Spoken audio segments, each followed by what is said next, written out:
Oh, if you've noticed a little fluid maybe on your garage floor, don't ignore it. Just a simple leak could mean some big problems for your car. Monday Morning Mechanic David Rogers here talking about how you can tell if your car has a potentially deadly leak, and he has some examples of that this morning. It's cold in the garage this morning, David. It is cold in the garage this morning. Now you understand some of the sacrifice we make to keep you safely on the road. I know, y'all work so hard while we're in the warm studio. Okay, so let's talk about this. You've got some great examples. You know what happened here? Somebody came in and we were doing an inspection on their vehicle, and we found something that's just unbelievable, and I don't know if you can get this. Can you get that cracking on this brake line? See, I wouldn't know that was unbelievable. What does that mean when you see something like that? When you see this, basically, you know, what happens to our fluid is we've got good brake fluid here, and that's a nice lubricant. It protects everything. That's what it should look like. It should look like that. When it begins to look like this, Natalie, what happens is the brake fluid actually becomes caustic. If we had a few more minutes, I'd put some on my skin and show you a welt shortly. No, I wouldn't want you to do that. Basically, what it does, though, is it eats that rubber, and it takes perfectly good rubber, and it eats it from the inside out. Then what happens is... Where does that fluid usually flow? You know, it flows through the lines. It allows you to apply pressure to the... So there, it goes through there. It goes to these wheel cylinders, which, again, as you can see, have rubber components. And as they begin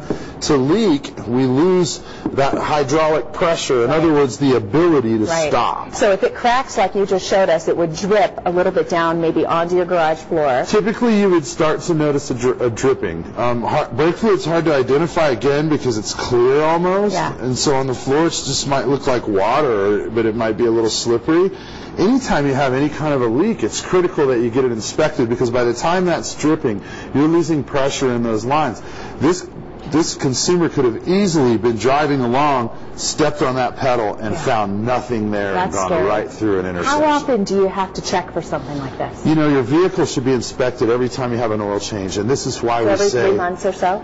You bet, and it's why we say to people, don't go to fasty, quickie oil changing places. You say that all the time. So when you go to the right kind of place, like is certified in... ASE Certified Master Technician. Then you would check for this every time? Exactly. They're going to inspect all components on the car and look for any safety items. And you have somebody who's certified and been trained for many years to do just that and to understand what they're looking at and what the potential risk is for your family. All right. Do you have any other examples for us? You know, just a couple more things to talk about in those kinds of inspections that you're going to find. Notice how we have some rust on this brake rotor, and we've got some pitting and some chunks out of it. You know, this is, again, something that's not going to allow you to stop well because you're not making good contact with the pad. It should be glassy smooth like this side is, indicative of a brake failure just about to happen. And the same kind of thing here. It's another rotor that's deeply grooved. We see things like that. I showed you the wheel cylinders. These are on the rear of the car, and typically you're going to find those leaking as well.